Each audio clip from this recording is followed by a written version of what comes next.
All right, so we are going to read chapters 6 and 7 today. Yesterday we read 4 and 5, and the boys were at the creek and they played a prank on Chet. And how did Chet respond to that? He got mad and stormed away. He didn't realize that they were just being friendly and playing a prank, did he? So right now he's mad. So what I want you to think about as you listen today is how he responds to the problem that he's facing. So we know that the problem that Chet is facing is that he thinks that his friends were being mean to him and that they're not really his friends. So today I want you to focus on how does he respond to that problem, okay? This goes with RL.5.2, which is our standard on theme, but we're not really going to get into themes too much yet because we still need to read a little bit more and probably finish most of the book. But we can definitely think about some of the problems that are coming up and how the characters are responding to those problems, which will help us get the theme later, okay? All right, chapter 6. The next day, the guys came by the diner, smiling like everything was normal. Chet didn't wave back. He slipped into the kitchen before they sat down at the counter and didn't come out until they were gone. After the breakfast rush was over, Uncle Jerry handed Chet a mug of root beer and told him to have a seat. "What's wrong, kiddo?" he asked, sitting on the stool next to Chet's. "I see you've been avoiding your buddies." "They're not my buddies," Chet said. "I hardly know them." Uncle Jerry peered at Chet. "Is this because of that stunt at the creek?" "You heard about that?" Chet said. Uncle Jerry chuckled, but not in a nasty way. "They didn't mean any harm," he said. "You should be flattered." "How's that?" Chet said. "They made me feel like an idiot." "It means they like you, that you're one of them," Uncle Jerry said. "Now they're expecting you to get them back. Didn't you know that's how it works?" How could Chet know? He'd never had any real friends before. He wanted to know more. But before he could ask, Mr. Colton and Dr. J came through the door. They were Uncle Jerry's oldest friends. Mr. Colton owned the hardware store. Dr. J took care of practically everyone in town. They came in every day for coffee and to chat about baseball with Uncle Jerry. But today the men didn't want to talk about Babe Ruth's pitching record. Mr. Colton held up the morning paper so that Uncle Jerry and Chet could read the front page headline. Shark kills second bather in New Jersey, July 7th, 1916, Spring Lake, New Jersey. A shark attacked Charles Bruder, 28, while he was swimming alone in the ocean yesterday afternoon. Lifeguards rushed to his rescue, but the young man's wounds were so severe that he bled to death before they reached shore. Bruder, a well-liked bell captain at the Essex and Sussex Hotel, was known to be a strong swimmer, but he was no match for the beast, which attacked without mercy. Before he perished, Bruder was able to tell a remarkable story to his rescuers. Perished? What do you think that means? Before he perished, he was able to tell a story. Before he died, yep. "He was a big gray fellow, and as rough as sandpaper," Bruder said. "I didn't see him until after he struck me the first time. That was when I yelled. I thought he had gone on, but he only turned and shot back at me and snipped my left leg off. He yanked me clear under before he let go.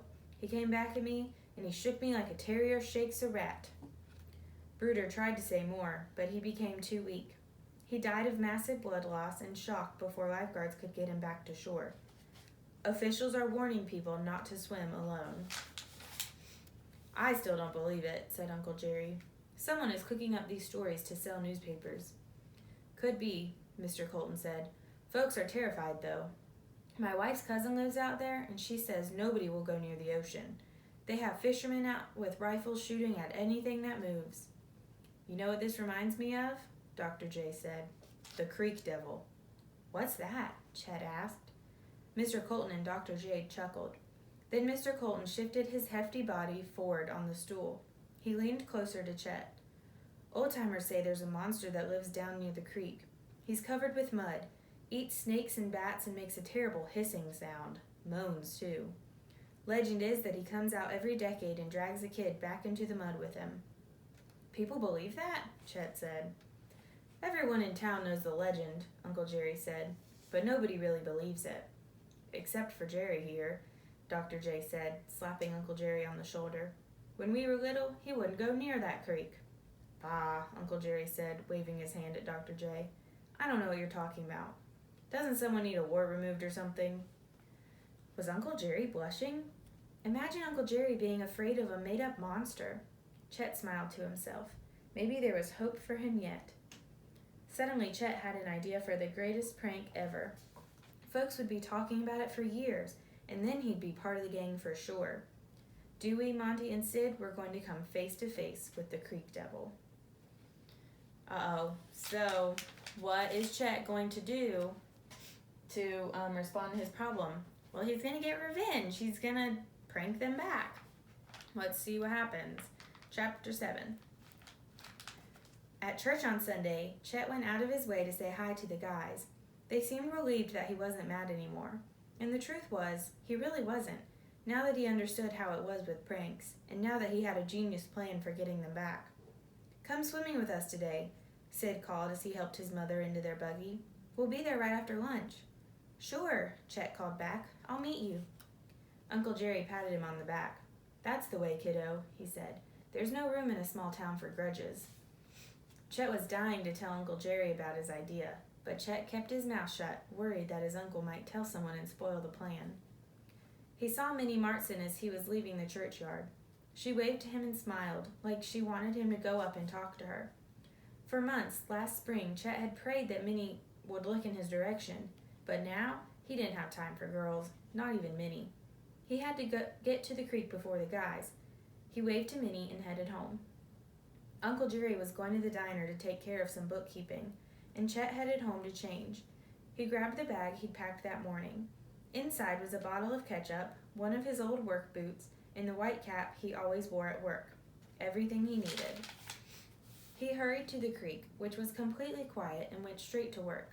His plan had two parts. First, he wanted to make the guys think he'd been attacked and dragged, bloody and screaming, into the creek. He dribbled some ketchup along the dock, a trail of blood. He put his boot in the middle of the dock and covered it with ketchup. He did the same to his cap. Chet stood back and admired his work. So far, so good. Now Chet took off his undershirt and trousers and kicked off his boots. He hid them in the tall grass. Then he went to the wettest part of the bank. He scooped up handfuls of the slimiest mud he could find and smeared it onto his face, his arms, and his chest. He used extra mud to cover his head so that no hairs poked through. He had no idea what the Creek Devil was supposed to look like, but he was pretty sure it didn't have orange hair. Chet was just finishing when he heard voices. The guys! Chet closed his eyes and took a deep breath. Then he let out the biggest, loudest scream he could muster. He screamed like he was terrified, like he was in agony. And then he splashed loudly into the creek, careful not to wash off the mud. He screamed some more and then waded into the reeds and hid. Chet, Sid called. That you? Chet didn't answer. He couldn't see the guys, but he heard their heavy breathing and their panicky voices. Where is he? Is that his boot? What the? Oh my God, Sid whispered. Is that blood? Chet held his breath. Would they really fall for it? Could this actually work? Chet, Sid called. Chet, you there? Chet had to puff up his cheeks to keep from bursting out laughing. Isn't that Chet's cap? Dewey whispered. A few seconds went by. What's happening? Monty said quickly. They were falling for it. Now it was time for part 2. Chet gave a low hiss, remembering what Mr. Colton had said about the sound the Creek Devil made before an attack. What the heck was that? Dewey said, his voice shaking. Quiet, Sid said.